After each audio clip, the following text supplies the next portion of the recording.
What is up, everyone? Welcome back to my YouTube channel. So it has been 2 weeks since I stepped on stage at the WBFF NZ. If you haven't watched my comp vlog, go check that out now. But anyway, I wanted to do a Q&A. I asked you all to ask me questions on Instagram and I have a whole lot to flick through. So I'm going to fire through a few of them. I hope that this helps you, and as always, if it does, please remember to like, comment, subscribe, and smile.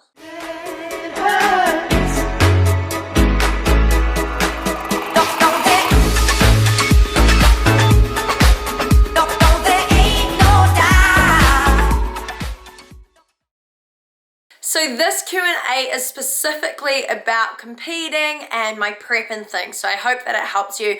I know a lot of you out there are looking to compete, and the first thing I want to say is that it's important not to rush into it. So really make sure that you create a lifestyle that you enjoy. Really take your time when looking to compete. So make sure that you build a healthy relationship with food, yourself, and your training.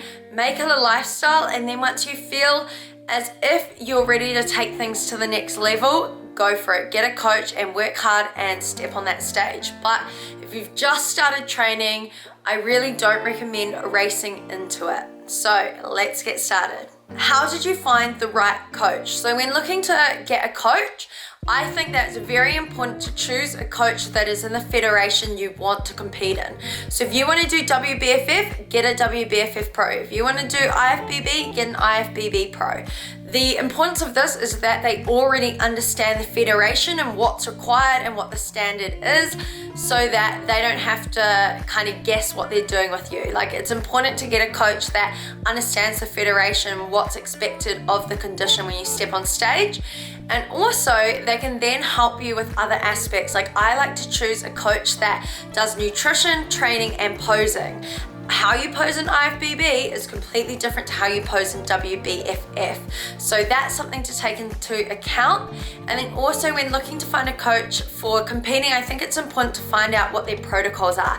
Are they going to give you crazy amounts of water during peak week? Are they going to dehydrate you? Are you going to have to do 20,000 steps every day for 6 weeks? Because I've heard of coaches that do that. Make sure that the coach that you go to actually cares about your physical health, not just your money, because comp coaches are not cheap. And a lot of coaches, they want you to get the results, and they don't really care what it takes to get you to that stage. I personally would want a coach where if my health was at risk, they'd be like, no, you know what, you're not doing this show. And they'd pull me out of that competition prep. So choosing a coach really comes down to what federation you're in, making sure that you understand how they're gonna prep you, and asking the questions that you feel are important to you. Like, are they going to give you a meal plan that you follow for the whole time? Do you get to do if it fits your macros? How strict are they surrounding the food choices that you get to eat? There's a lot of things to take into account when looking for a competition coach. Did you do dedicated cardio sessions during prep, or just count on your daily steps? So during my prep, I would do 10,000 steps every day, and then towards the end of my prep in the last few weeks, I increased to 14,000 steps.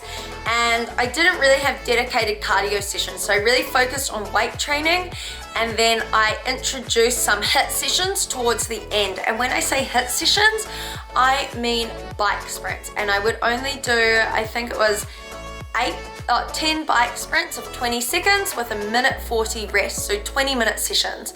I also added Stairmaster at the end of my leg sessions a few times a week towards the end of my prep. So I was not cardio focused at all. I was mainly focused on consistency with nutrition and weight training, and the cardio only got added in towards the end to really help me shred down that last little bit. What's the lowest your calories get to? So it really varies each prep. This year I stepped on stage in October in the best shape of my life. I was so lean, I absolutely loved my condition, and on show day I weighed in at under 56 kilos, whereas in May I weighed in at under 58 kilos. So there was almost a 2 kilo difference between peak weeks. In terms of my calories, it varies for me each time. Depletion days are lower calorie, but in general I was pretty much between 1900 and 2500 at the start. I ended up taking my calories down to like 14 or 1500, which was fine for me because it was just a short amount of time. I think my depletion days were like 1200, and that was for 2 days only. What were your calories at their lowest point during prep? Was it easy? Comp prep is not easy. And saying that, it shouldn't be ridiculously hard. Like, you shouldn't be starving, you shouldn't be putting yourself through a lot of pain during your prep, but it's not gonna be easy. If you're dieting for, 14, 16, 18, 20 weeks, it's gonna get hard. You're bound to get hungry towards the end. You're gonna get snappy, and it takes a toll on your relationships and your mental state and your physical state. And it's that challenge that I love. I would not compete if I didn't truly love it. So for me personally, I just thrive off the challenge. It wasn't easy at some points during the prep, but towards the end of it, I was just cruising into it. In terms of having easy prep, it's about making sure that you already live an active and healthy lifestyle, having the right coach, making sure that you are on track with your nutrition and your training so that there's no stress from that, and practicing your posing so that you know when you step on that stage you can shine. Roughly how much money should we expect to pay all up if we compete? So I'm only going to talk about WBFF during this video because that is the federation that I choose to compete in. I love the glitz and the glam and the girls backstage. It's an incredible federation. So it is a little bit more pricey than certain federations because you're not in a school hall. You're literally on this big stage with a massive auditorium. They put treats out back for you after the show. You've got these glitzy bikinis, shoes, earrings, makeup, hair, and it's an incredible experience, including a nighttime gown round. So bikinis honestly can range anywhere from, if you make it yourself, maybe $200 to $1,500. If you have to travel, you've got to take into account your hotel, your accommodation, as well as all the food, the training, the supplementation. But honestly, say if I was to go to the Gold Coast and compete, I'd be expecting about $4,000 to $5,000. You've got the stage photography, you've got your bikini, you've got the dress. Some people spend crazy amounts on their dress, or you could rent a dress for $150 for the weekend. So it really depends on how extra you want to be. You could buy a bikini secondhand off another competitor, which is a-okay. Hair and makeup's standard $200 for most shows. You've got your tan, you've got your nails. There's so many things that go into it. If you're competing at a local show, I'd probably say that you could get away with maybe $3,000 to $4,000 depending on your coach. Most competition coaches are $100 a week. And if you want to do like a 20-week prep, that's $2,000. So it's something to take into account. Like, it's not cheap. It has to be something that you are doing for your pure enjoyment, and you have to make sure that you soak it in and enjoy the whole journey, because if your only goal is to get that first place, you're going to be severely disappointed if you don't get that placing. And at the end of the day, there's only one space for that first place, so you need to make sure that you're going into this with realistic expectations and you slay it and enjoy it and embrace the whole weekend. How did you find the right coach? So I personally went with Lauren Kelly. She's a WBFF pro, and the reason why I chose her is because I had seen her transformation. I knew she was fully qualified. She puts out incredible content on Instagram and kind of shares her whole journey, so I understood where she was coming from.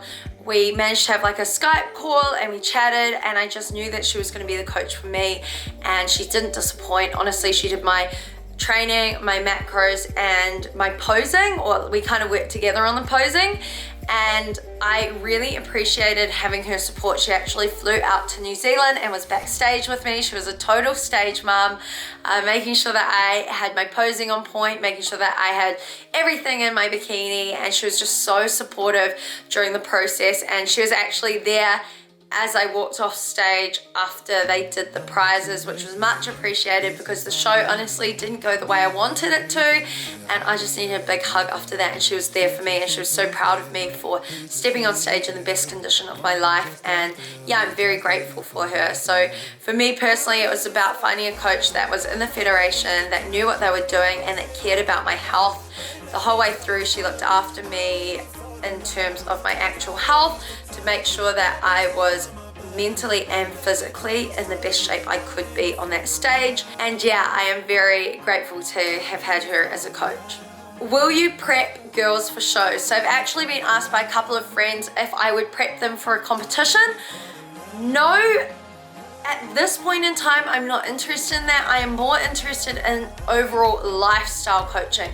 So I want to help you learn how to count macros, how to count calories, how to train in the gym and get stronger and achieve your fat loss or lean muscle gain goals. Competing is a whole different ball game. So I actually stepped on stage with Simone, my friend, who started with me at the start of the year. She lost 16 kilos, decided she wanted to compete, and I then passed her on to a competition coach and we stepped on stage together in the WBFF in New Zealand. So that was super exciting.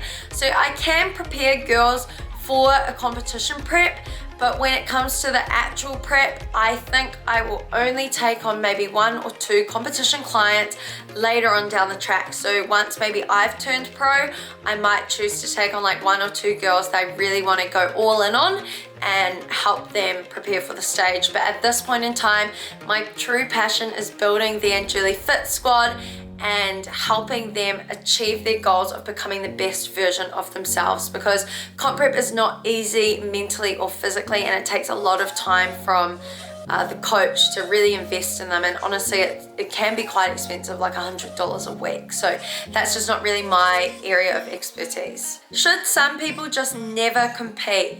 Honestly, I think that people should do whatever the heck they want to do. If you want to get on that stage, you do it. If you want to go for a job promotion or study something at university, no one is there to tell you that you can't do that. And that's the best thing about WBFF. They really celebrate diversity and encouraging people to become the best version of themselves. So they have everything from a 35 plus class to a transformation category at some shows, to bikini, to fitness. They really celebrate like all body shapes and sizes. And honestly, if you have the urge to get on that stage, go for it. Find a coach, set some goals, set some dates, and start smashing it and do it, because stepping on that stage is an incredible feeling and I absolutely love it. Like, I am fully addicted and I wouldn't do it if I didn't enjoy the whole process as well as stepping on that stage. So no, I think that everyone is, you know, allowed to step on stage if they want to. You go for it, do whatever makes you happy.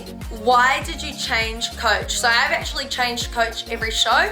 I went from Rachel Dillon to Emma Dillon to Shanae Malfavin to Lauren Kelly. 4 shows, all with the WBFF. My first show I didn't place, my second show I got second, my third show I got third, and my fourth show, if you haven't seen my competition vlog, go watch it. Very surprising, to be honest. Very different. Placings don't mean anything. At the end of the day, it's all about you becoming the best version of you, and each time that I've stepped on stage, I've gotten better and better. So I'm very proud of myself for how I progress. But the main reason for changing coaches is that you learn so much from changing coach to coach. Like, I've learned how I can help girls on the Anjuli Fit Squad achieve their goals, and what I like in a coach and what I don't like in a coach. It's as simple as that. Like, you can always learn something from different people, and I want to continue learning. So Lauren was absolutely incredible for the show. I really adored having her support. And the next question following on from the same person was, when is your next show? Will you keep them a secret? Honestly, I don't even want to think about my next show. All I want to focus on is going to America this Friday, having a great time, and building some muscle, getting stronger, and just creating more shape. I need more upper body, I need more glutes, and there's so many other things to life than being shredded year round. So I will definitely step on stage again next year. I absolutely love it. What show? Who knows? And lastly, before my camera dies, I just want to do a quick chit chat about my goals. So after competing, I spent the whole weekend with my family and friends.